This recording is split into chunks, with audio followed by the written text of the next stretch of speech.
Yes guys, meron tayong Epson L210 dito guys. Mayroon tayong problema nito. And then samahan nyo akong i-check kung ano yung mga problem and paano masolusyonan. Ito, sasaksak muna natin.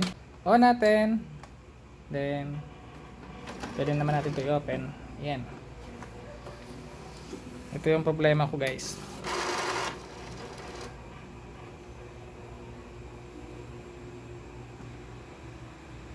Mag-i-initialize yan sa guys. At the same time, titingnan natin dito.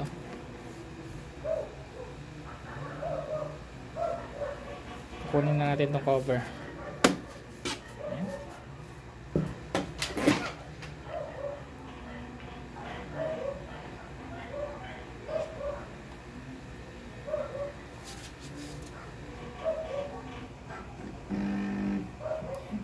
Gumagalaw naman ito, pero keep on reading lang siya, and then magbi-blink na yan siya lahat.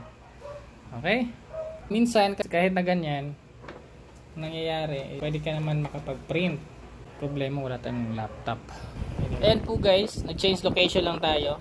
Sometimes kahit na ganito yung error, pwede tayong makapag-print. So punta tayo ng computer. Ayan, nozzle check muna tayo. Then print. After nyan, kung magpiprint, ibig sabihin working yung printer natin. Titingnan natin kung maganda yung output nya. Ayan, medyo madumi. Try natin cleaning yan later. Next, ito tatanggalin na natin. Ayan, natanggal na yung strip na yan. Dito yung nakalagay. And yan po, dito po yun in-insert. Then check natin yung mga cables nya guys. Yan, yung mga flex cable nya, kung may mga sira. So like nito, working pa naman yan. Na-check ko na yan gamit yung tester, continuity test. Gagawin na natin, hahanap tayo ng another module ito. Huwag kayong mabahala guys, kasi nakabili tayo from Shopee, second hand. Ito po, ito na po yung nabili natin guys. Yan, yan po yung luma natin. Ito yung nabili natin bago. Gawin natin, i-off natin to para properly configure. Tanggalin muna natin to guys. Ito para tanggalin, meron pong arrow dito. Ilayin nyo lang dun sa loob. Dito sa loob. Ito. Ayan. Push nyo tapos tatanggal na yan. Okay. Actually maluwang na yan guys kasi sira na. Ingat kasi may cable din dito, baka masira. Install natin ito guys. Wala din parang magnet. To insert guys, dahan-dahanin niya dito. Lagay. Ayan. Then insert yung dito na side. Ayan. Ayan na po. Okay.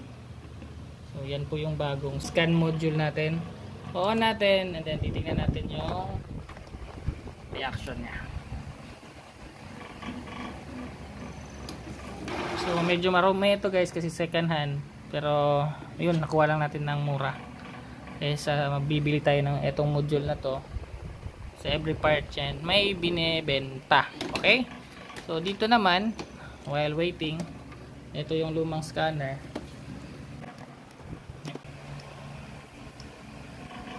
Ito yung lumang scanner natin.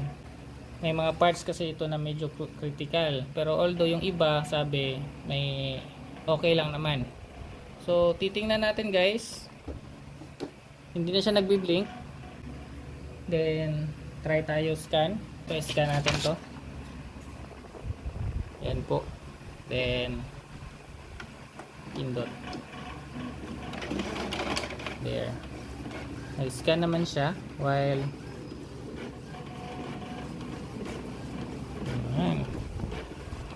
ibig sabihin yung scanner module yung problem. Then ayan po, nag-print naman siya. Okay, there. So that's all for now guys. Thank you for watching and don't forget to subscribe to our channel. Be first.